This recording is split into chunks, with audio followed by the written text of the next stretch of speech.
اس کے سفر مختصر میں ہے آپ کی زندگی کی ساری حقیقتیں اور حقائقیں، ترقی کی برکتیں، حرکت کی عظمتیں، کامرانی کی رفتیں۔ ماضی ہے خواب رنگیں، پردہ سراب رنگ۔ زندگی ہے صرف آج کی جو بناتی ہے کل کو حسین، دیتی ہے دعوت شباب کی، کھینچتی ہے تاریں رباب کی۔ گزار دو آج کا دن، خوب گزار دو، گر رہنا ہے زندہ تو اس کو جانے نہ دو۔ یہی ہے میرا سلام صبح، سلام صبح، نوید صبح، آداب صبح، پیغام صبح۔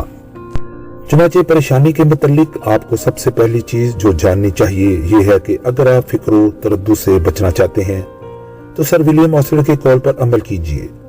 ماضی اور مستقبل کے آئینی دروازوں کو بند کر دیجیے اور دن رو کمروں میں رہیے۔ اپنے آپ سے یہ سوال پوچھیے اور ان کا جواب لکھیے۔ کیا میں مستقبل کے متعلق پریشان رہنے کی وجہ سے حال کی زندگی ملتوی کرنے کا عادی ہوں؟ کیا میں افق پر گلاب کے طلسمی باغیچے کی خواہش کر رہا ہوں؟ کیا میں ماضی کے واقعات پر افسوس کر کے حال کو تلخ نہیں بناتا؟ وہ ماضی جو گزر چکا ہے اور واپس نہیں آ سکتا۔ کیا میں صبح کو اس ارادے کے ساتھ بیدار ہوتا ہوں کہ دن کو جانے نہ دوں گا، ان 24 گھنٹوں میں زیادہ سے زیادہ فائدہ اٹھانے کی کوشش کروں گا؟ کیا میں دن رو کمروں میں رہ کر زندگی سے زیادہ لطف اٹھا سکتا ہوں؟ میں اس پر کب سے عمل شروع کروں گا؟ اگلے ہفتے، کل، آج، ابھی۔